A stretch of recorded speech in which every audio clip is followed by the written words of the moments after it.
네, 여러분 안녕하세요.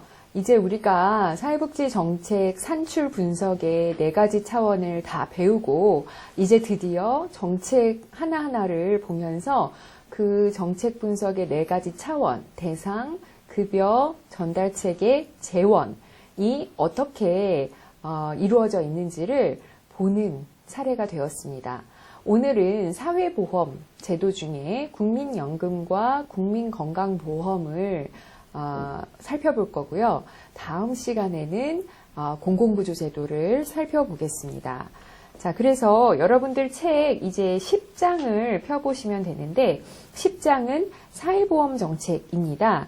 거기 사회보험 정책에는 저희가 국민연금과 국민건강보험만 수업 시간에 다룰 거지만 거기 보시면 고용보험제도의 특징, 산업재해보상보험제도, 노인장기요양보험도 책에는 나와 있으니까 관심 있는 분들은 꼭 읽어보시고 제도가 어떻게 되어 있는지를 살펴보시길 바랍니다.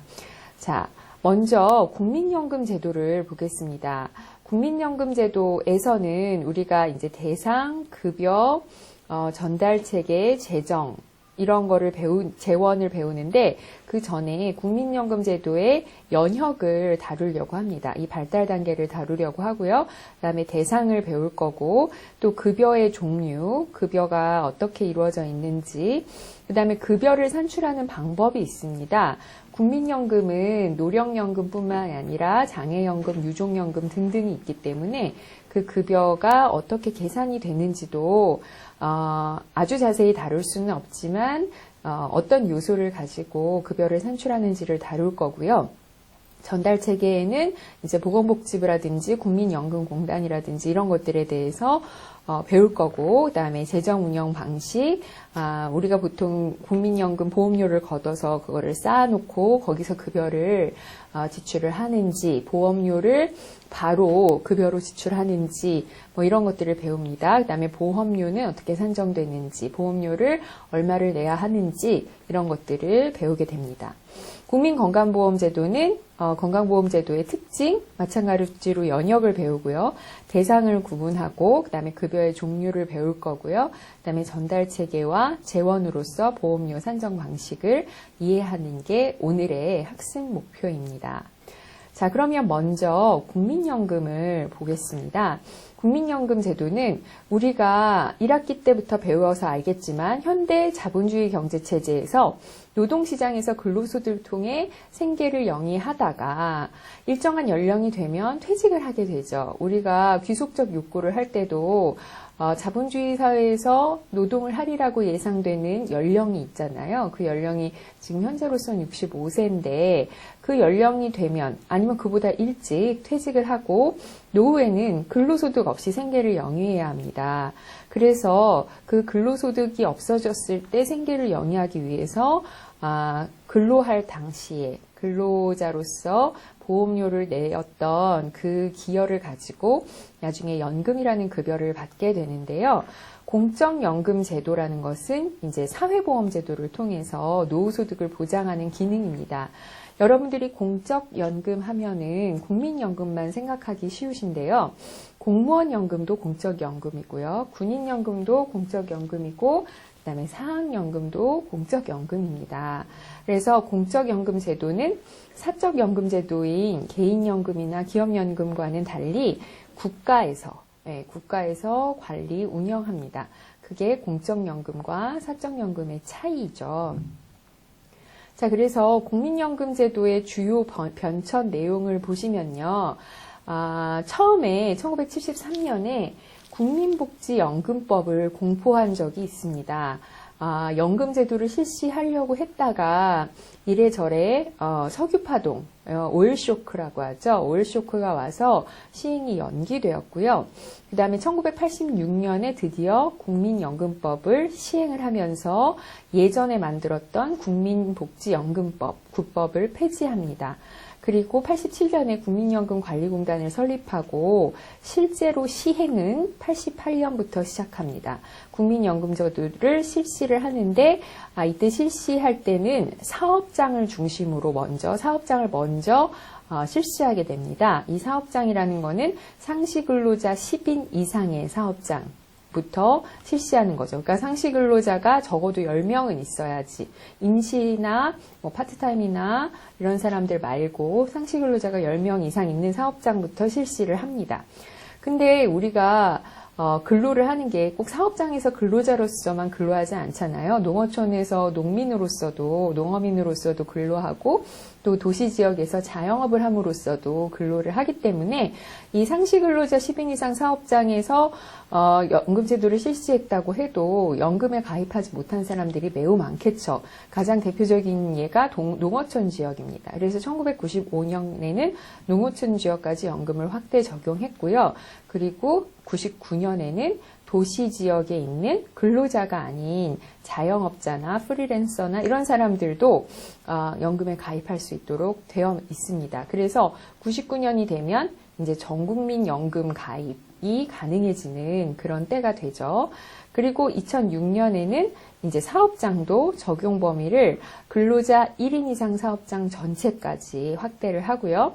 2008년이 되면 이제 1988년부터 연금제도를 실시했으니까 20년이 지난 거잖아요. 그래서 가입기간 20년 이상이 된 완전 노령연금이 지급되기 시작합니다.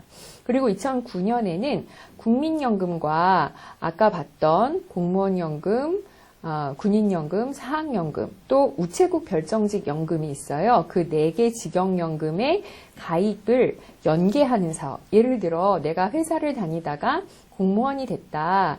그러면 회사를 다닐 때 부었던 국민연금을 이어서 가입기간을 연결시켜서 공무원까지 연계하는, 공무원 연금으로 연계하는, 그러면 가입기간이 길어질 수 있잖아요.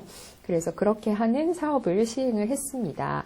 그리고 2012년에는 이제 10인 미만 사업장의 저소득 근로자에게, 이제 10인 미만 사업장의 경우에 고용주가 연금, 국민연금 같은 사회보험을 잘 가입을 안 해주려고 하는 거예요.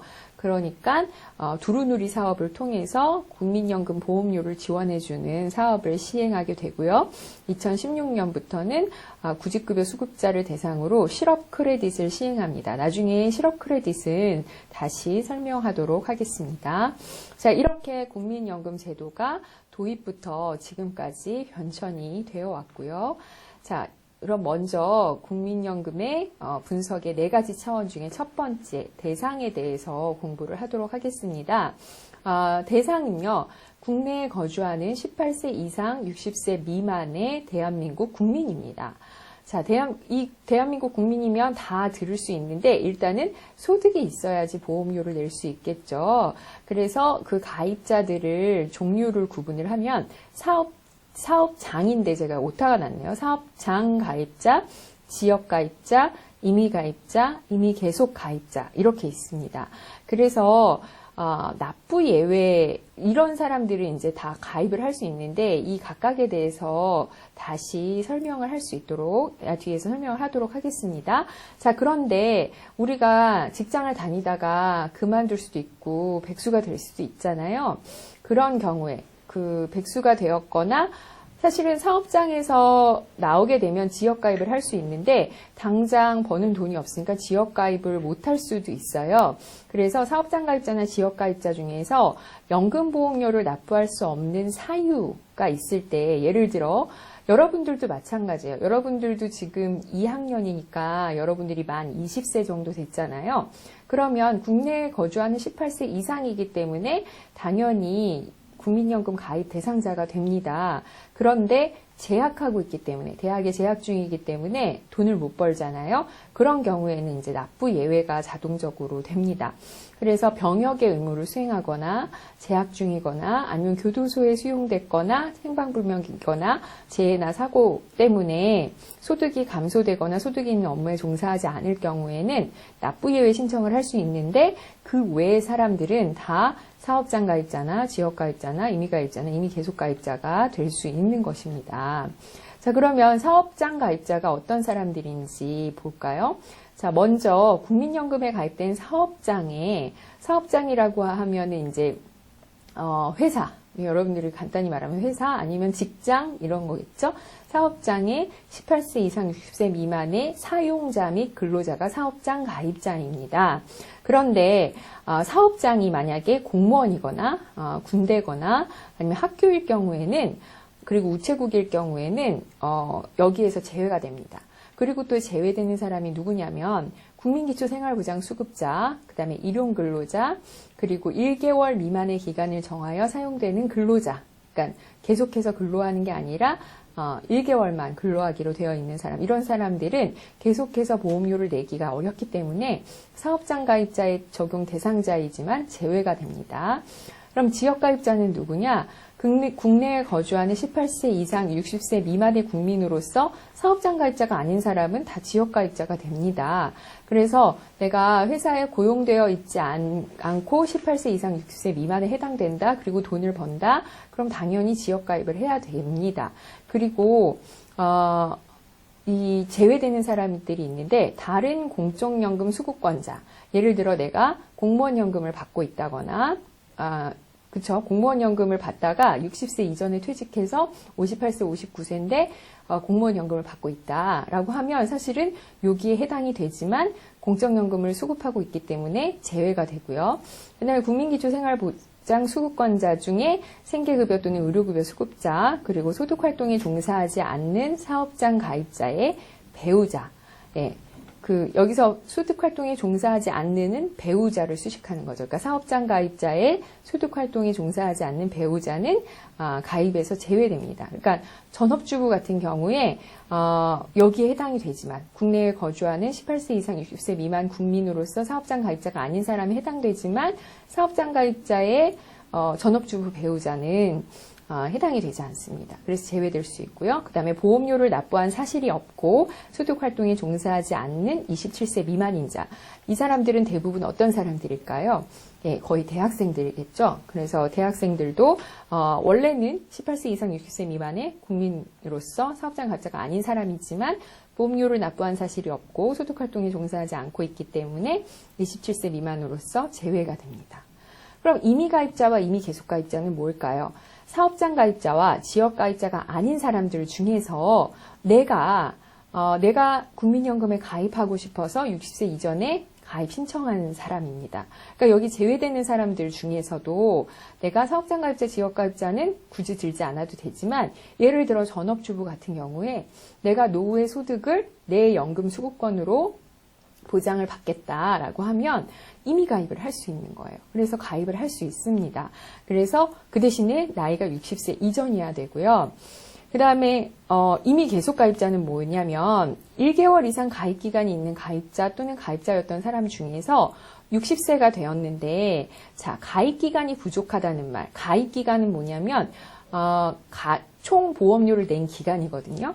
이 총 보험료를 낸 기간이 10년 이상이 돼야지 연금 형태의 급여를 받습니다. 연금 형태의 급여라는 것은 매달 지급되는 연금을 받는다는 얘기예요. 근데 일시금 형태로는 받을 수 있지만, 만약에 가입 기간이 10년이 안 돼 있고 60세가 돼버렸으면 일시금 형태의 그 반환일시금을 받을 수는 있지만 연금 형태의 급여는 못 받거든요.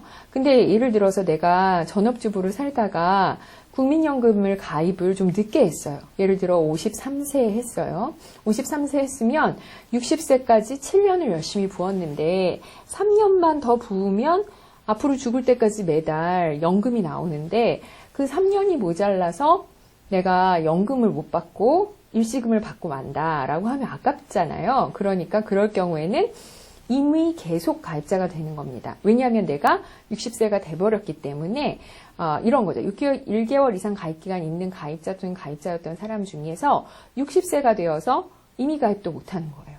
근데 가입 기간이 부족해서 연금 형태의 급여를 받지 못하거나 가입 기간을 연장해서 더 많은 연금을 받기 원할 경우, 그러니까 가입 기간이 10년이 넘었어도요, 연금 형태의 급여를 받을 수 있어도 이 연금급여라는 거, 노령연금이라는 거는 가입 기간이 길면 길수록 급여가 많아지거든요.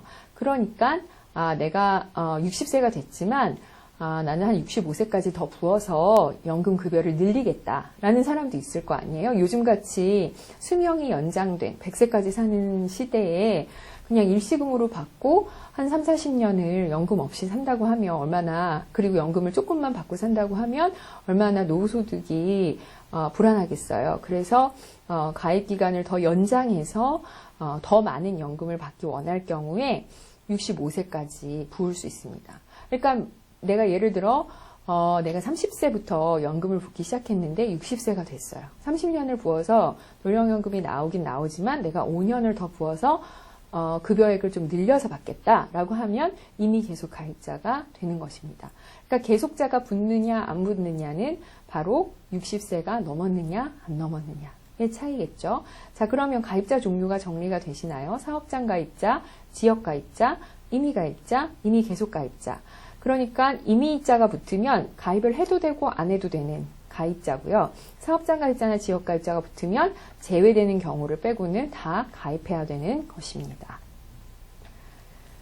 자, 그래서 우리나라 국민연금의 급여 종류별로 수급자 수를 통계를 내봤어요.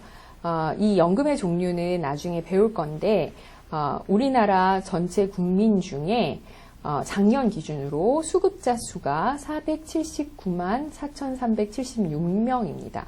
우리나라 인구가 5천만이라고 할 때 지금 이미 10%, 10분의 1에 해당되는 사람들이 연금을 받고 있어요. 근데 그게 다 노령연금은 아니지만 장애연금, 장애일시보상금, 유족연금, 반환일시금, 사망일시금. 여기서 보시는 것처럼 장애일시보상금이나 반환일시금이나 사망일시금을 받는 사람의 수는 그렇게 많지 않아요. 근데 노령연금은 많죠. 노령연금은 많고 유족연금도 좀 많고 장애연금은 좀 적죠. 그래서 국민연금을 왜 가입해야 하느냐라는 거에 대해서 국민연금공단에서 재밌는 유튜브를 만들었어요. 근데 지금은 여기서 보기는 좀 시간이 촉박하기도 하고 여기가 인터넷이 연결이 잘 안 돼서 그렇지만 여러분들이 PPT에서 요거를 링크를 해서 한번 왜 연금을 가입해야 하는지 요거에 대해서 한번 보시면 좋겠습니다. 자, 그럼 이제 국민연금의 급여에 대해서 공부를 해보겠습니다. 여기서 말한 급여의 종류, 노령연금, 장애연금, 유족연금 이런 거를 배우기 전에 국민연금의 급여 방식에 대해서 좀 소개하겠습니다. 이 급여 방식은 우리나라 국민연금의 급여 방식은 일단 확정급여 방식입니다. 자, 확정급여 방식인데 그럼 확정급여 방식 말고 또 어떤 방식이 있나요? 라고 물어보면 확정기여 방식이 있습니다. 자, 이거 말이 좀 어려워서 그런데 확정급여라는 거는 급여가 정해져 있다는 거고요. 확정기여는 기여가 정해져 있다는 말입니다. 이것도 무슨 말인지 모르겠죠? 그러면 이제 설명을 해드리겠습니다. 확정급여 방식은요, 그러니까 정해진 급여 산정 방식에 의해서 급여를 결정하는 것입니다. 그러니까 이 계산식이 있어요. 급여 액수가 정해진 게 아니라 급여를 계산하는 방식이 법률로 정해져 있습니다. 우리나라가 그렇거든요. 그래서 확정된 급여 산정 방식에 의해서 급여액을 결정하고 그것을 위한 비용을 산정하는 거예요. 그러니까 먼저 급여를 정하고 그 급여를 산출하기 위해서 보험료를 얼마를 걷어야겠다. 이거를 정하는 게 확정급여 방식입니다. 그래서 수급 자격이 있는 연금 가입자의 급여 수준이 어느 정도는 미리 결정이 됩니다. 왜냐하면 공식이 있기 때문에 그 공식에 내 소득이나 뭐 여러 가지 요소들을 대입시키면 급여가 나오는 거예요. 그리고 퇴직 후에 안정된 급여가 보장이 됩니다. 왜냐하면 급여가 정해져 있기 때문에. 그런데 확정 기여 방식은 정반대겠죠. 일정한 방식에 의해서 보험료를 정합니다. 이 보험료를 정하고 이 보험료가 쌓인 기금을 기초로 가입자의 급여액을 결정해요. 어떤 방식으로 하냐면 가입자가 개인의 연금 계좌를 만들어서 기금 운용 수익률에 근거해서 급여액을 결정합니다. 여러분들이 이제 저축을 하잖아요. 저축을 해서 은행에 이제 저축을 한 예금 통장을 보면 나중에 돈이 내가 낸 돈보다 조금 더 많이 붙을 수가 있어요. 적금 같은 경우에. 왜 그러냐면 이자가 있기 때문에. 그래서 기금을 가지고 그런 식으로 운용을 하는 거예요. 그래서 보통 보험회사나 은행 같은 데는 이런 연금을 가입한 사람들의 그 연금 기금을 펀드 매니저가 기금 운용을 하거든요. 그래서 이 기금의 일부는 주식 투자를 하고, 일부는 부동산 투자를 하고, 일부는 채권을 사고, 일부는 그냥 예금으로 두고, 뭐 이런 식으로 그 포트폴리오를 작성을 합니다. 그러니까 이 기금의 내용을 결정을 하는 거죠. 물론 펀드 매니저가 가장 좋은 수익률을 내기 위해서 이런 기금을 가지고 운용을 할 텐데, 근데 요즘같이 이자율이 낮고 경기가 안 좋은 상황에서는 이 기금 운용 수익률이 높기가 어려워요. 그래서 오히려 물가 인상률이 기금 운용 수익률에 비해서 높게 된다면 나중에 20년, 30년 후에 받게 될 급여가 내가 낸 돈에 비해서 턱없이 부족해질 수도 있어요. 하지만 이거는 확정기여 방식이기 때문에 일단 보험료를 정하고 그거를 운용한 수익률을 계산을 해서 그거에 의해서 급여액을 결정하는 거죠. 그렇기 때문에 이 방식은 연금 재정 면에서는, 그러니까 어차피 낸 돈에서 보험료를 낸 거에서 급여를 지급하기 때문에 기여와 급여의 불균형 문제를 갖지는 않지만 안정적인 노후소득 보장 면에서는 단점이 있는 거죠. 그러니까 기금 운용을 잘못해서 오히려 원금을 깎아먹으면 내가 생각했던 것보다 훨씬 적은 급여를 받을 수 있는 거죠. 그런데 우리나라의 공적연금, 국민연금은 다 확정급여 방식입니다. 그러면 확정급여 방식은 좋죠. 퇴직 후에 안정된 급여가 보장이 되긴 하지만 이거의 단점은 뭐냐면 바로 확정기여 방식의 장점에 반대예요. 기여급여 불균형 문제가 생길 수 있습니다. 그래서 보험료를 많이 걷지 않으면 급여를 계속 정해진 급여를 주다 보면 기금 고갈의 우려가 생길 수도 있는 거죠. 자, 기금에 대해서는 이따가 재원에 가서 다시 말하도록 하겠습니다. 자, 그래서 우리나라 국민연금의 종류로는요, 우리나라 여러분들이 연금하면 노령연금만 있다고 생각을 하시잖아요. 그런데 노령연금만 있는 게 아니라 장애연금, 유족연금이 있습니다. 그리고 연금 형태의 급여가 아닌 한 번에 다 받는 일시금 형태의 급여도 있어요. 그게 반환일시금, 사망일시금이 있습니다. 노령연금은 노후소득 보장을 위한 급여로서 이제 근로를 그만두게 되면, 노령으로 근로를 그만두게 되면 급여를 받는 거죠. 그래서 노령연금이라고 하고요. 그 다음에 근로를 하다가 장애를 당했어요. 뭐 교통사고가 나서 장애를 당할 수도 있고 질병이 들어서 장애가 생길 수도 있잖아요. 그렇게 장애가 생기면 더 이상 근로를 못하게 되거나 근로를 줄여야 되거나 이럴 수 있잖아요. 그러면 그런 소득 감소나 소득 중단에 대비해서 장애가 생기면 장애연금을 받을 수 있습니다. 유족연금은요, 가입자나 또는 가입자였던 자, 왜냐하면 사망한 사람의 그 가입자나 가입자였던 자가 사망해서 생긴 유족에게 생계보호를 위한 급여가 됩니다. 그래서 가입자 또는 수급권자의 사망으로 인해서 그 사람의 피부양자에게 이제 연금을 가입했던 사람이 죽게 되면 그 가족에게 유족연금을 줍니다. 이거는 다 연금 형태의 급여예요. 그래서 연금자가 붙죠. 근데 일시금 형태의 급여도 있습니다. 연금을 받지 못하거나, 연금을 받지 못한다는 건 뭐죠? 가입기간이 10년이 채 안 돼서 연금 형태의 급여를 받지 못하거나, 아니면 더 이상 가입할 수 없어서 그동안에 냈던 보험료를 이제 회수하는 거죠. 청산적 성격으로 지급하는 급여입니다. 일시금으로. 그 다음에 사망일시금은 뭐냐면요. 자, 유족연금이나 반환일시금을 받지 못할 경우에, 자, 유족연금을 받을 수 있는 경우는 유족이어야 하거든요. 이 유족의 범위가 그렇게 많진 않아요. 그래서 그 유족에 해당하는 사람이 없거나 반환일시금을 받을 조건이 안 되면 장제부조적 성격이나 보상적 성격으로 그 장례를 치러주는 친인척들 아니면 주변 사람들에게 이제 사망일시금을, 그 죽은 사람이 부었던 보험료를 지출해 주는 겁니다. 자, 그래서 이런 연금의 종류가 있어요. 이 급여액을 정할 때는 이제 모든 노령연금이건 장애연금이건 유족연금이건 이런 식으로 정해요. 기본연금액에다가 기본연금액을 100%를 줄 수도 있고 90%를 줄 수도 있고 뭐 50%를 줄 수도 있어요. 그 50%, 100%, 90%에 해당되는 게 이 지급률이고요. 기본연금액을 구하는 공식은 사실은 여기에 있습니다. 이거를 제가 이 많은 숫자들을 설명할 건 아닌데 이 기본연금액 요 공식에 의해서 우리가 아까 확정급여 얘기했잖아요. 요 공식에 의해서 우리의 급여가 정해지거든요. 그래서 요 공식에 의해서 정해진 급여가 바로 기본연금액인데 여기에 가입 기간이라든지 수급 연령이라든지 연금의 종류, 이게 노령이냐 장애냐 유족이냐 이거에 따라서 지급률을 정해진 지급률을 곱하고요. 요것만 받는 게 아니라 이제 부양가족 연금액이라는 게 있습니다. 그래서 그 연금 수급자에게 배우자가 있거나 자녀나 부모가 있으면 그 연 26만 700, 이건 올해의 수치거든요. 2019년에는 연 26만 720원, 그 다음에 자녀나 부모는 한 명당 연 17만 1210원, 그렇게 지급이 되는 게 급여액이에요.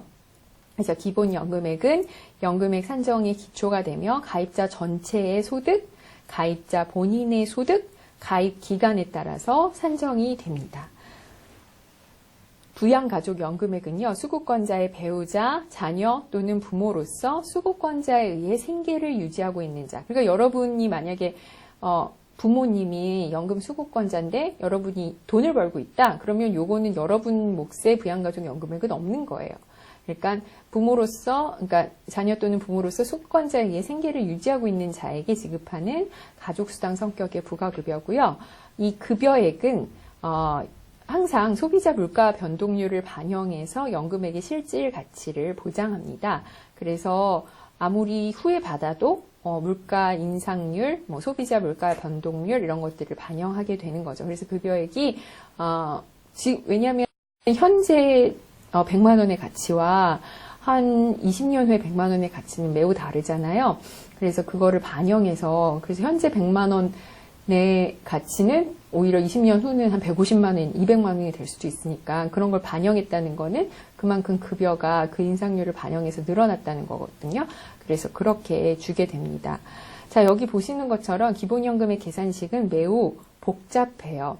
그런데 여기에 우리가 여기서 봤던 것처럼 기본연금액 산정의 기초가 되는 거가 가입자 전체의 소득, 가입자 본인의 소득, 가입기간 이렇게 세 가지 있잖아요. 그래서 여기서 보시면 A가 A 값이 다 여기 다 있잖아요. 이 A가 연금수급점 3년간의 전체 가입자의 평균 소득 월액 평균액입니다. 자, 연금수급 전 3년간을 하니까 요게 저절로 물가가 반영되는 그런 가치가 있어요. 그래서 전체 가입자, 국민연금 전체 가입자의 평균 소득 월액 평균액이고요. B는 여기 있는 B들 있잖아요. 요 B는 가입자 개인의 가입 기간 중에 기준소득 월액 평균액입니다. 그리고 P는 가입자의 전체 가입 월수예요. 내가 만약에 30년을 가입했다라고 하면 360이 여기 되겠죠. P가. 그죠? 네. 360이 될 거예요. 그리고 내가 40년을 가입했다. 이게 P가 480이 될 거예요. 그런데 이 40년을 가입했다 그러면 20년이 초과되면 요 N이 여기에 숫자가 20년을 1개월 초과했는지 2개월 초과했는지 만약에 20년보다 한 2년을 초과했다. 그러면 요게 24가 되겠죠. 그래서 요게 아까 보신 것처럼 가입자 전체 소득, 그 다음에 가입자 개인의 소득, 그리고 20년 초과 월수가 요 계산식에 반영된다는 거는 가입자 전체 소득과 내 소득과 그리고 가입 기간이 반영된다는 것입니다. 그리고 여기 2.4, 1.8, 1.5는 법으로 보장된 소득 대체율을 말하는 거고요. 이 C라는 거는 추가 가입 기간인데 이거는 지금은 설명하지 않도록 하겠습니다. 그리고 여기에 이제 출산 크레딧, 군복무 크레딧, 실업 크레딧도 있을 수 있는데 실업 크레딧은 실업이 된 경우에만 있을 수 있으니까 그래서 요 크레딧도 나중에 설명을 하겠습니다. 자, 그래서 노령연금 같은 경우는 노령연금이 한 종류만 있는 게 아니라 그냥 보통 노령연금은 60세 또는 이제 여러분들 같이 청년들은 65세가 돼야지 가입을 받을 수 있거든요. 근데 예전에 가입하셨던 분들은 60세부터 받을 수가 있어요. 그래서 60세 또는 65세가 되면 받는 게 노령연금입니다. 그런데 60세 전에 내가 받고 싶다. 그러면 뭐 50세부터 받을 수 있는 건 아니고 한 5년 전, 연금 수급 연령의 5년 전부터 조기 노령연금을 받을 수 있어요. 그리고 우리가 연금을 받는다는 거는 소득활동을 하지 않는다는 걸 전제로 하지만 노인이 돼서도 소득활동을 하시는 분들이 계시잖아요. 그런 경우에는 또 소득활동에 따른 노령연금을 받습니다. 그리고 이 분할연금이라는 건 뭐냐면 우리가 결혼을 했다가 만약에 이혼을 했어요. 황혼이혼을 했을 수도 있고 이혼을 했을 수도 있는데 이혼을 하게 되면 내가 전업주부로서 내 남편의 경제 활동을 도왔을 거 아니에요. 그렇죠? 경제 공동체를 이뤘잖아요. 그렇기 때문에 그때 남편이 기여했던 거에 내가 기여한 것도 어느 정도 포함이 됐다고 보는 거예요. 그래서 나중에 수급 연령이 됐을 때 이 사람은 노령연금을 쉐어할 수 있는, 그러니까 나중에 남편의 노령연금을 쉐어할 수도 있었는데 이혼을 함으로써 그때 가입했던 거의 기여분을 쉐어하지 못하는 거잖아요. 그래서 이 분할연금은 배우자였던 자의 노령연금액 중에 가입기간이 혼인기간에 해당하는 연금액, 가입기간 혼인기간에 해당하는 연금액의 50%를 받습니다. 그래서 혼인기간이 5년 이상 되면 받을 수 있어요. 그래서 그 분할연금이라는 거는 나중에 이혼했을 때 배우자가 이제 가입자였다면 받을 수 있는 그런 연금입니다. 그래서 그 노령연금을 보시면 이 노령연금은 가입기간이 20년 이상인 경우가 아까 우리가 여기서 기본연금액 곱하기 지급률이라고 그랬잖아요. 이 지급률이 100%가 되는 경우가 흔치 않아요. 어떤 경우에 100%가 되냐면 노령연금의 가입기간이 20년 이상인 경우에 기본연금액의 100%를 줄 수 있습니다. 그리고 부양가족연금액이고요. 가입기간이 10년은 돼야 된다 그랬잖아요. 그래서 10년 이상 20년 미만인 경우에 기본연금액의 50에서 95%까지 줄 수 있고 부양가족연금액이 있습니다. 그 다음에 조기노령연금은 이제 나이에 따라서 좀 일찍 받으면 지급률이 낮고요. 좀 나중에 받으면 59세 정도 되면 지급률이 높아져요. 그 다음에 소득활동에 따른 노령연금은 전체 가입자 평균 소득 월액, 아까 A값이라고 그랬잖아요. 그거를 초과하는 소득 월액에 대한 감액이 있습니다. 그 다음에 분할연금은 이렇게 가입기간에 해당하는 연금액의 50%를 받게 돼요. 여러분 이 급여 수준은 구체적으로 외우거나 그러지 않아도 돼요. 네, 노령연금, 조기 노령연금, 소득활동에 따른 노령연금, 분할연금이 있다는 걸 알고 이 각각이 뭔지를 알고 그리고 그 각각이 지급률이 경우에 따라 달라진다 정도만 아시면 되겠습니다. 그래서 노령연금의 어떤 조건에 따라서 지급률이 달라지는 거 그리고 종류가 달라지는 거 이거를 아시면 되겠습니다. 자, 두 번째는 장애연금입니다. 장애연금은 등급에 따라서 지급률이 달라져요. 그래서 1급인 경우엔 기본연금액 100%를 주지만 2급, 3급인 경우엔 80%, 60%를 주고요. 네, 4급인 경우에는 225%를 줍니다. 자, 이 경우는 우리가 이제 장애인복지법에 따른 장애 등급이 폐지가 됐지만 요거는 국민연금법에 따른 국민연금공단에서 이제 장애연금의 장애 등급을 정하는 거기 때문에 아직 폐지되지 않았고 이 등급에 따라서 지급률을 달리 하는 건 여전히 하고 있습니다. 자, 그럼 유족연금은 뭐냐? 유족연금은 어떤 사람이 받을 수 있냐면 아까도 얘기했지만 가입자였던 자가 사망하게 되면 그 사람에게 생계를 의지했던 사람들이 있을 거 아니에요. 배우자일 수도 있고 자녀인데 자녀도 다 받을 수 있는 건 아니고 25세 미만이거나 장애 등급 2급 이상일 경우에만 받을 수 있고요. 그다음에 60세 이상인 부모 또는 장애 등급 2급 이상인 부모 이렇게 되고 있고요. 그다음에 19세 미만 또는 장애 등급 2급 이상의 손자녀, 60세 이상 또는 장애 등급 2급 이상의 조부모 이렇게 받을 수 있습니다. 그래서 10년 미만, 10년 이상, 20년 미만, 20년 이상 가입 기간에 따라서 급여 수준이 달라지는데 유족연금은 100%를 20년 이상 가입했다고 해도 100%를 주진 않아요. 가입자 본인이 아니기 때문에. 그래서 기본연금액의 60%, 50%, 40% 이렇게 받게 됩니다.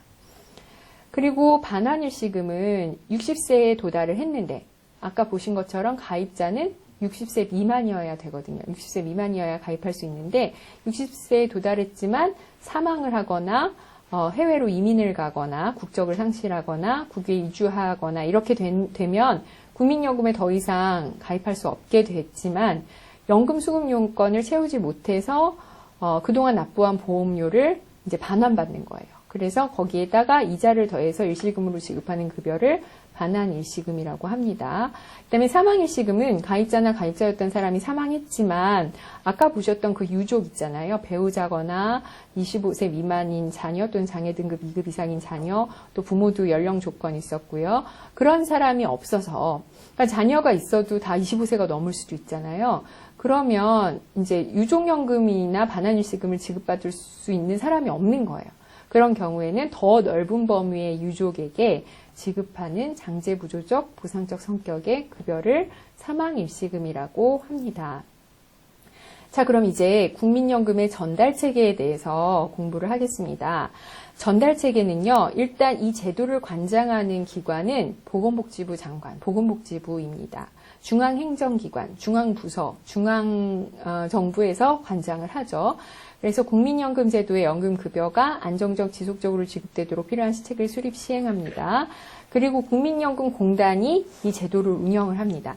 국민연금공단은 가입자나 수급자 기록 관리와 유지, 연금보험료 부과, 급여 결정 지급, 가입자, 수급권자, 수급자를 위한 자금 대여, 복지시설, 설치 운영 이런 것들을 하고요. 그 다음에 국민연금에 대한 이제 정책 심의를 하는 기구가 있는데 국민연금 제도 및 재정 계산, 급여, 보험료, 연기금 운용 등에 대한 사항을 심의합니다. 근데 여기 보시는 것처럼 여기에 이제 근로자 대표, 사용자 대표, 지역가입자 대표, 공익 대표 이렇게 우리가 급여에서 배웠던 권력에 대한 거죠. 정책 결정을 하는데 영향력을 행사할 수 있도록 이제 클라이언트를 참여시키는 것이죠. 복지 대상자를 참여시키는 것입니다. 그 다음에 국민연금은 연기금이 있어요. 연금기금을 줄여서 연기금이라고 하는데 국민연금기금운용위원회가 있습니다. 그래서 국민연금 제도나 이제 재정 계산을 하죠. 왜냐하면 이 급여를 계속 언제까지 줄 수 있느냐, 만약에 보험료를 올려야 되면 언제쯤 얼만큼 올려야 되느냐, 뭐 이런 것들에 대한 사항을 그 기금 재정 상황에 대한 사항을 심의합니다. 그리고 국민건강보험공단이 여기 툭 튀어나오죠. 이건 뭐냐면 국민건강보험공단이 모든 사회보험료, 그러니까 국민연금, 고용보험, 산재보험, 국민건강보험, 노인장기요양보험의 보험료를 통합해서 징수를 하거든요. 그래서 국민건강보험공단이 같이 전달체계에 속해 있습니다. 지금까지 국민연금제도의 연혁, 대상, 급여, 전달책에 대해서 배웠습니다. 좀 다소 복잡하고 복잡한 산식도 있고 이렇게 해서 여러분들이 좀 두려움을 느끼실 수도 있을 것 같은데요. 사회보험제도 중에 국민연금 제도가 가장 기본이 되면서도 또 어렵기 때문에 여러분들이 한번 배워 놓으면 다른 제도를 이해하는 데에도 도움이 될 거라고 생각을 하고요. 그리고 이제 여러분들이 이제 공무원이 되지 않는 이상 국민연금의 가입자가 될 거잖아요. 그래서 국민연금 제도에 대해서 앞으로 그 가입자로서 알아두는 것도 좋을 거라고 생각을 합니다. 그럼 이 국민연금의 재원은 어떻게 운영되고 있는지 한번 살펴보겠습니다. 국민연금 재원에 대해서 설명하기 전에 모든 나라의 공적 연금이라는 제도가 재원을 운영하는 방식이 조금씩 다릅니다. 크게 적립 방식과 부가 방식으로 나뉘는데요. 이 적립 방식은요, 제도 도입 초기부터 기여금이라는 건 보험료죠. 보험료를 장기간 적립해서 이를 기금으로 운영을 하고 원리금과 기여금 수입을, 원리금이라는 거는 원금과 이자겠죠. 그리고 기여금이라는 거는 보험료를 말합니다. 그래서 원리금과 기여금 수입을 재원으로 수급권자에게 연금급여를 지급하는 것입니다.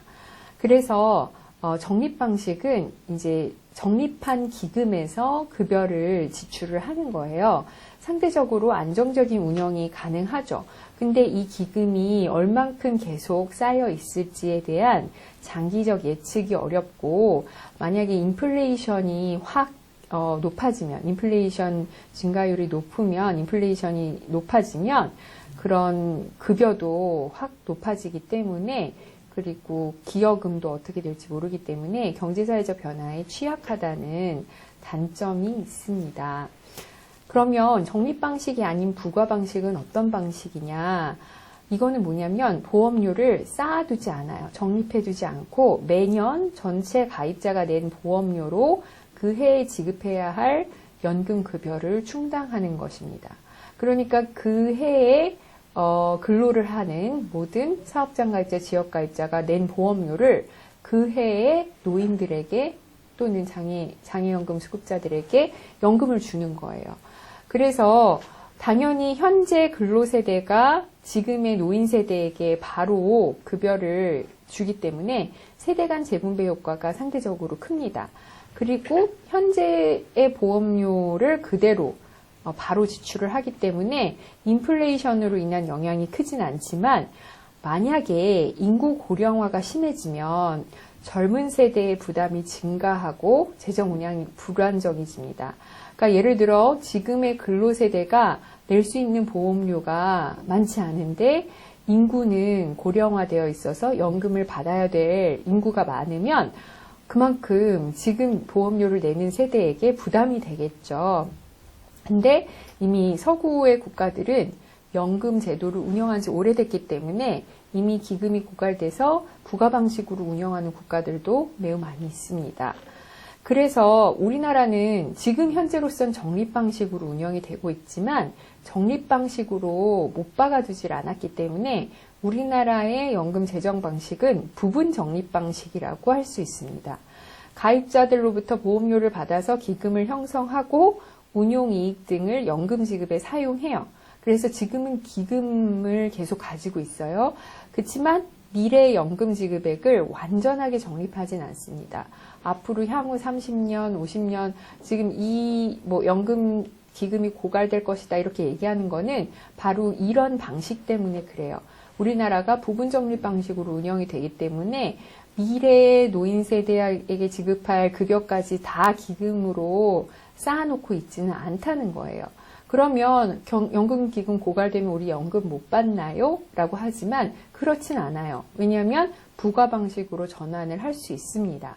근데 문제는 부가 방식으로 전환이 됐을 때 아까도 얘기했지만 인구 고령화에 따른 젊은 세대 부담이 증가하게 돼서 웬만하면 이 적립 방식으로 재정을 운영하는 기간을 웬만하면 늘리려고 하는 게 이제 정부 부처의 노력인 것이죠. 그래서 매년 재정 추계를 해서 이 급여를 계속 지금 현재 노인 아니면 앞으로 몇 년 후에 노인 인구를 다 이제 추계를 해요. 다 계산을 해서 이게 어느 정도까지 급여를 지급할 수 있겠다라는 걸 계산을 해서 언젠가는 보험료를 좀 올려야겠다 이런 계산까지 하게 되는 거죠. 자, 그렇게 연금 재정이 운영이 되고 있습니다. 그래서 우리나라 국민연금의 재원은 뭐냐면 보험료가 적립된 연기금이 일단 있습니다. 그래서 가입자와 사용자에게 가입 기간 동안 매월 연금 보험료를 부과하고 이제 건강보험공단에서 보험료를 징수를 하죠. 그리고 국가는 매년 국민연금공단 및 건강보험공단이 국민연금 사업을 관리 운영하는 데 필요한 비용의 전부나 일부를 부담을 합니다. 그럼 보험료는 얼마씩 내느냐? 사업장가입자는 사업장가입자 본인이 반, 그 다음에 사용자라는 건 고용주, 사장님이죠.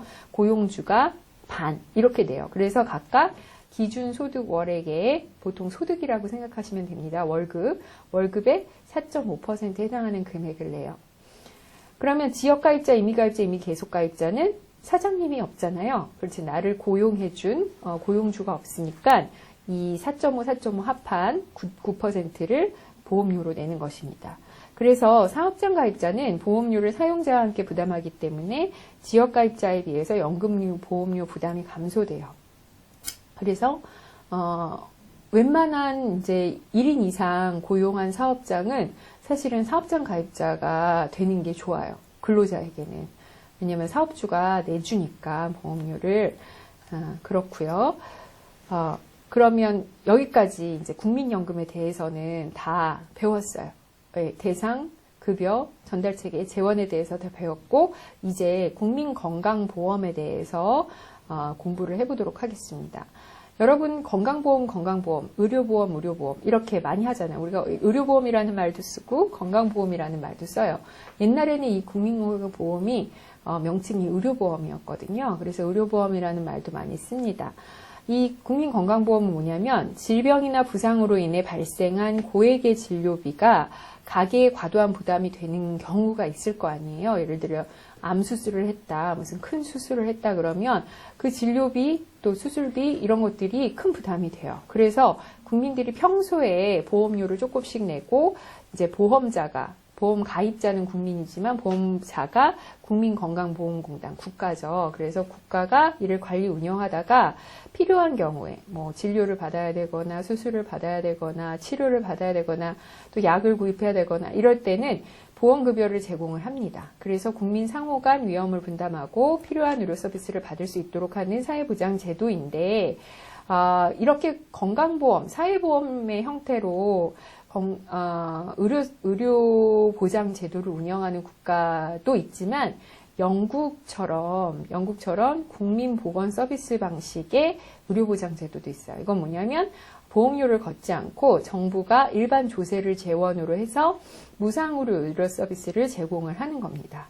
그리고 우리나라는 이제 국민건강보험, National Health Insurance 방식이죠. 사회보험 방식인데 국가가 보험자가 되는 게 이제 국민건강보험이고요. 사회보험 방식은 뭐냐면 국가가 의료보장 책임을 기본으로 하지만 정부가 아닌 보험자가 보험료로 재원을 마련하는 것입니다. 예를 들면 보험회사가 대신할 수도 있고 그러니까 우리는 건강보험에 가입해야 된다는 의무사항만 지키면 되고 건강보험 가입을 국민건강보험공단에 하는 게 아니라 각 보험회사에 할 수도 있어요.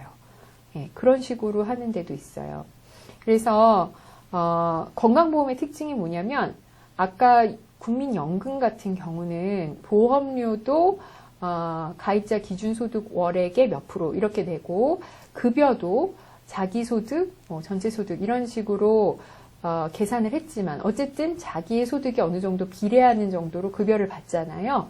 근데 건강보험은 보험료는 소득에 따라 부담 능력에 따라 부과하는 데 비해서 보험급여는 부담 능력에 관계없어요. 왜냐하면 부자라고 많이 아프고 가난한 사람이라고 적게 아픈 거 아니잖아요. 돈 많이 냈다고 의료 서비스 많이 쓰고 돈 적게 냈다고 적게 쓰는 게 아니거든요.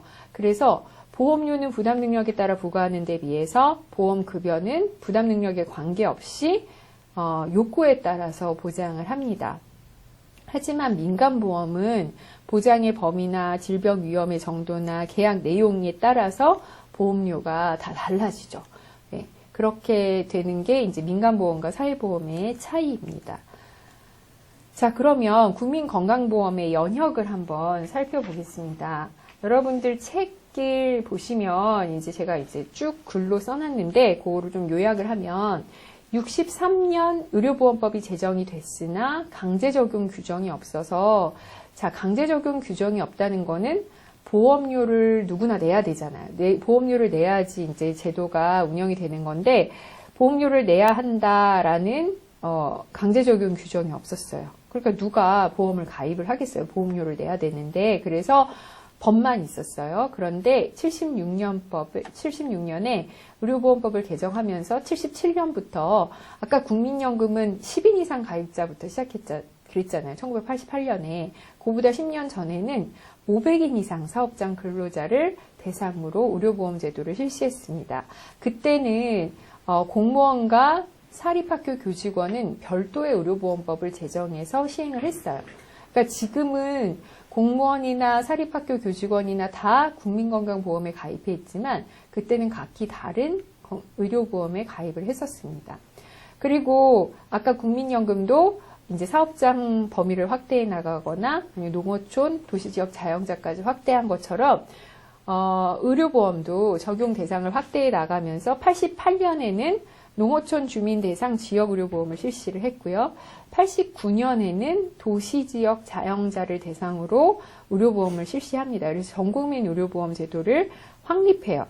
전국민 연금제도, 아까 그 국민연금이 전국민 가입을 가능하게 했던 것이 99년이었다며 그보다 10년 먼저 의료보험이 전국민 의료보험 가입이 가능하게 됩니다.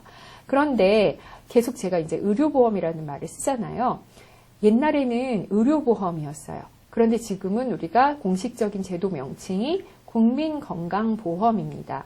이 국민건강보험이 된 것이 사실은 사업장 가입자 따로, 공무원 따로, 뭐 사립학교 교직원 따로 이런 식으로 다 쪼개져서 보험을 들었어요. 그래서 지역의 의료보험조합은 227개였고요. 공무원이나 사립학교 교직원은 공교의료보험공단 1개였고요. 직장의료보험조합은 140개였어요. 이건 직장 수는 아니고요. 직장마다 이제 조합을 이렇게 형성을 해서 그러니까 이렇게 많은 조합을 갖고 있었는데 1단계를 통합하면서 일단은 지역의료보험조합과 공무원 교직원 의료보험조합을 합칩니다. 그래서 국민의료보험관리공단이 만들어지고요. 그다음에 직장의료보험조합은 아직까지는 합쳐지지 않았어요. 근데 2단계 통합을 합니다. 2단계 통합을 하면서 조직은 이제 국민의료보험관리공단, 직장의료보험조합을 다 합쳐서 국민건강보험공단이라는 단일 조직이 됐고요. 재정은 이때 아직 통합을 못 시켰어요. 지역의 건강보험재정과 직장건강보험재정이 다 구분돼 있었는데 이제 완전히 3단계 통합이 2003년에 가능해집니다. 그래서 국민건강보험공단으로 단일 조직, 단일 재정이 돼요. 그래서 2003년부터는 하나의 국민건강보험공단 재정이 운영이 되는 거죠. 자, 그러면 국민건강보험의 대상은 누가 되는지 한번 보실까요? 이거는 뭐 아까 국민연금 같은 경우는 18세 이상 60세 미만 이런 식으로 잘랐잖아요. 연령을. 근데 요거는 아니에요. 국내에 거주하는 모든 국민은 건강보험 가입자 또는 피부양자가 됩니다. 다만 의료급여 대상자는 그 건강보험 가입 대상자에서 제외가 되는데 건강보험은 마찬가지로 국민연금도 사업장 가입자, 지역 가입자 나눠져 있었잖아요. 국민건강보험도 직장 가입자, 지역 가입자로 구분됩니다. 그런데 여기는 임의 가입 이런 건 없죠. 모든 사람들이 다 건강보험은 가입해 있어요. 그래서 피부양자는 직장 가입자에 의해서 주로 생계를 의존하는 사람으로서 소득이 없는 사람, 그리고 그 배우자, 형제, 자매 이렇게 됩니다. 그래서 직장 가입자의 배우자, 뭐 직계, 존비속, 존속은 부모를 말하고 비속은 이제 자식을 말하죠. 그래서 그렇게 한 집에서 한 사람이 이제 직장을 다니면 나머지 직장 다니지 않는 식구들은 다 그 사람의 피부양자가 돼서 가입이 되는 겁니다. 그러니까 내가 돈을 내지 않아도 피부양자로서도 가입이 가능하죠. 자, 그럼 급여의 종류를 볼까요? 우리가 급여의 종류에서 현물, 현금 나눠서 배웠었잖아요. 근데 현물은 이제 물질적인 급여도 되지만 서비스도 됩니다. 그래서 현물급여의 급여의 종류를 보면 요양급여와 건강검진으로 나눌 수 있어요. 여기서 요양급여라는 거는 여러분들이 요양자가 들어갔는데 요양이 들어가면 노인 장기요양, 뭐 치매, 수발 이런 것만 생각하실지 모르겠지만 국민건강보험에서는 요양자가 들어가면 일반적인 의료라고 생각하시면 됩니다. 일반적인 의료 서비스라고 생각을 하시면 돼요. 그래서 요양급여는 이런 의료 서비스 내용을 총괄하는 급여의 종류입니다. 진찰, 검사, 약제, 치료, 재료 지급, 처치, 수술, 예방, 재활, 입원, 간호, 이송 이 모든 의료 서비스를 다 요양급여라고 합니다. 그래서 국민건강보험의 급여는 요양급여가 있고 또 건강검진이 있어요. 건강검진은 질병의 조기 발견과 이에 따른 의료 서비스를 하기 위해서 실시하는 일반검진, 암검진, 생애 전환기 건강진단, 영유아 건강검진 이런 게 있어요. 소극관자는 가입자 및 피부양자고요. 그 다음에 현금으로 주기도 합니다. 그러니까 사실은 국민건강보험의 모든 급여는 거의 현물급여라고 생각하시면 돼요. 현물급여를 요양기관도 이제 요양원 이런 게 아니라 의료 서비스를 제공하는 기관을 말하는데 건강보험법상에서 그래서 요양기관에서 요양급여를 받거나 건강검진을 받는 거는 서비스로 받고 대신에 이제 진료비를 본인 부담금을 조금만 낼 수 있게 해주는 게 건강보험의 혜택이잖아요. 근데 그렇게 서비스 형태의 급여가 아니라 직접 현금을 주는 경우가 있어요. 어떤 경우냐면 요양비가 있습니다. 요양비는 부득이한 사유로 요양기관 외의 장소에서 요양기관은 뭐라 그랬죠? 그냥 요양급여를 제공하는 모든 의료기관을 말해요. 병의원, 약국, 보건소 이런 것들을 말하는데 그 외의 장소에서 요양급여와 유사한 서비스를 받은 경우에 비용을 지급합니다. 대표적인 예가 조산소예요. 조산소는 출산하는 데예요. 요즘에 막 자연주의 출산이다. 병원에서 막 가위나 칼로 이렇게 소리 나는 데서 우리 아기 낳기 싫다. 수중분만 하겠다. 이런 사람들 꽤 있잖아요. 그런 사람들이 그런 수중분만 하는 데는 의료기관이 아닐 수 있거든요. 그러면 거기서 아기를 낳으면 우리가 건강보험 혜택을 못 받기 때문에 일단 우리 돈을 다 내고 그 진료비 내지는 출산에 대한 비용을 지불을 하고 나중에 그 청구서를 건강보험에 보내주면 현금으로 줍니다. 그래서 그게 현금급여고요. 그다음에 장애인 같은 경우는 장애인복지법에 의해 등록한 장애인은 장애에 등록된 가입자 및 피부양자에 대해서 장애인 보장구 구입 비용을 실구입가의 90% 가까이 우리가 사면 거기에 대해서 이제 비용을 현금으로 주는 거죠. 그다음에 임신출산 진료비는 임신출산 진료비의 본인 부담금의 일부를 한 50만 원까지 지급을 합니다. 그 다음에 본인 부담액 상한제라는 게 있는데 이거는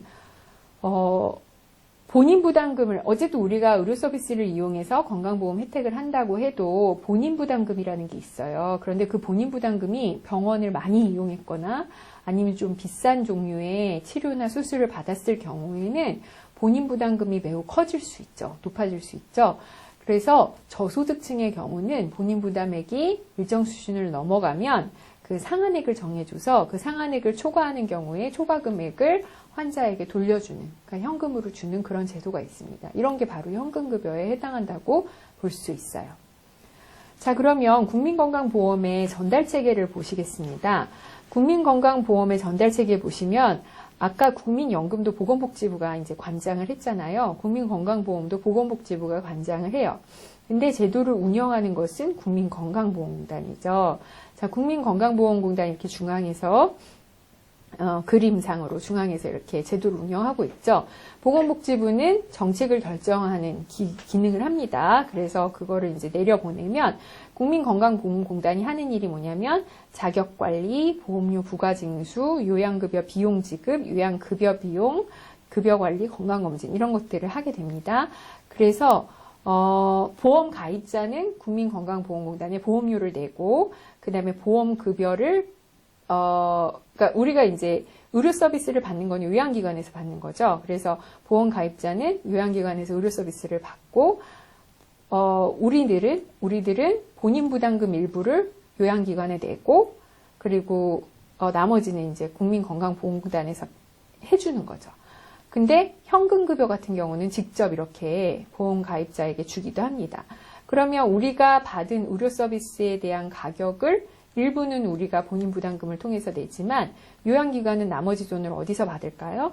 네, 건강보험공단에서 받게 돼요. 그래서 요양급여 비용을 지급을 받습니다. 그런데 요양급여 비용을 지급받을 때 요양급여 비용을 다 해주는 게 아니라 일단 심사를 받아야 돼요. 그래서 요양급여를 이렇게 받으려고 한다라고 할 때 요양급여 비용을 심사평가원, 건강보험 심사평가원에 청구를 하면 여기서 심사평가를 해서 심사 결과를 통보해주고 심사 결과 통과가 되면 이제 요양급여 비용을 받습니다. 그리고 보건복지부는 이제 심사평가 기준을 여기다 주고요. 보건복지부에서 결정하는 건 뭐냐면 보험료, 보험료 부과 기준, 요양급여의 범위, 그 다음에 공단, 여기서 공단은 국민건강보험공단이겠죠. 공단의 예산이나 규정, 그런 것들을 정하는 거를 보건복지부에서 합니다. 이게 바로 국민건강보험의 관리 운영 체계예요. 자, 그러면 국민건강보험의 재원에 대해서 보겠습니다. 국민건강보험은 국민연금처럼 오랫동안 그 보험료를 연금 기금을 쌓아두는 건 아니에요. 국민건강보험은 그해 거둔 보험료를 그 해에 지급하도록 되어 있습니다. 장기간의 보험이 아니에요.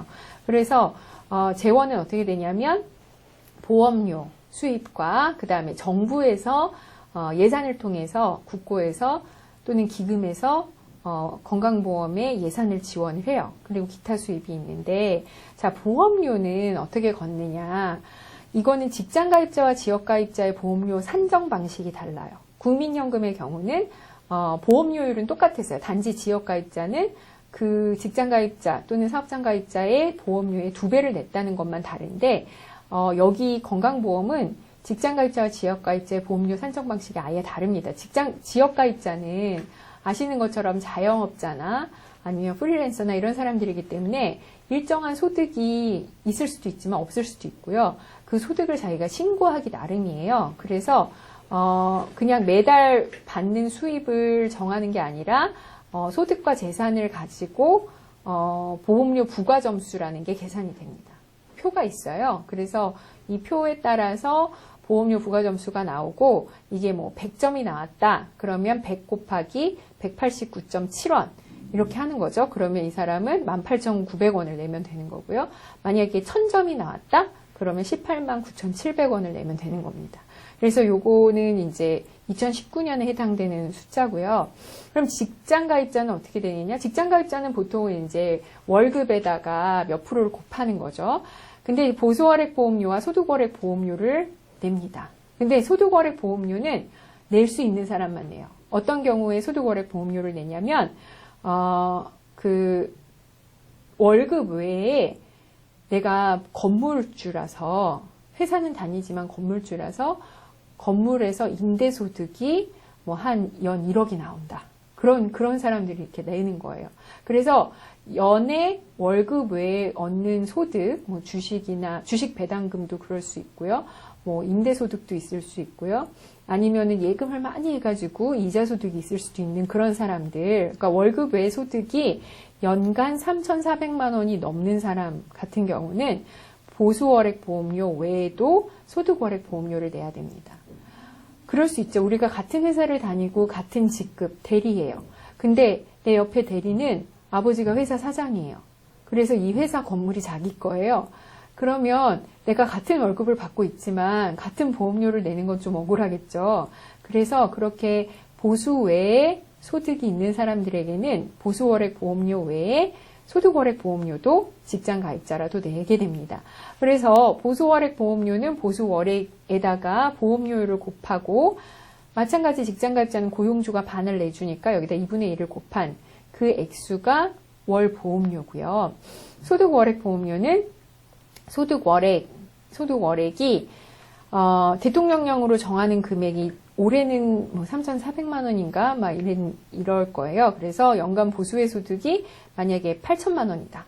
근데 대통령령으로 정하는 금액은 빼줘요. 한 3,400만 원이라고 치면 한 4,600만 원에 대해서 보험료율을 곱해서 그만큼을 더 내는 겁니다. 그래서 직장가입자 중에서도 보험료를 보수월액 보험료와 소득월액 보험료 두 가지를 내는 경우가 있어요. 자, 그래서 직장가입자 보수월액 보험료는 사용자와 보험료를 반반씩 부담하고요. 사립학교 교직원은 사용자 부담분을 국가와 사용자가 2대3으로.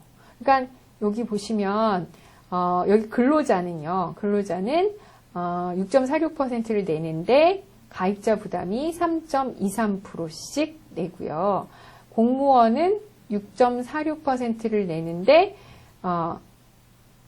공무원의 경우는 이제 고용주가 국가잖아요. 그러니까 국가가 50%를 내고요. 사립학교 교직원은 가입자는 50%를 내는 건 똑같은데 이 나머지 50%를 예를 들어 사립학교라면 학교와 국가가 3대2로 냅니다.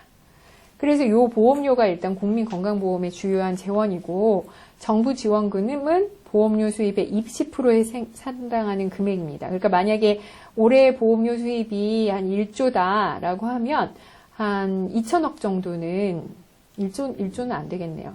올해 보험료 수입이 뭐 100억이다라고 하면 20억 정도는 국가에서 이제 줍니다. 그럼 국고에서 14%, 그다음에 건강증진기금에서 6%를 지원을 하고 기타 수입은 뭐 연체금, 부당이득금, 기타 징수금 같은 게 있습니다. 자, 그래서 국민건강보험까지 이렇게 재원을 알아봤습니다. 여러분 국민연금 제도와 국민건강보험제도는 앞으로 여러분들이 가입할 제도예요. 그래서 여러분들이 사회복지사로서도 알아야 되겠지만 이제 직장인으로서도 반드시 알아야 되는 제도니까 여러분들이 이 제도를 조금 더 잘 알고 여러분들의 클라이언트에게 소개를 시켜준다든지 아니면 여러분들 국민건강보험에 취직하고 싶은 친구들도 있잖아요. 물론 거기서 이제 노인장기요양보험을 다루기도 하겠지만 제가 시간이 없어서 노인장기요양보험은 소개를 못 해드리는데 국민연금과 국민건강보험은 좀 알아두셨으면 해서 이렇게 소개를 해드립니다. 자, 그러면 다음 주에는 공공부조제도에 대해서 공부해 보겠습니다. 수고하셨습니다.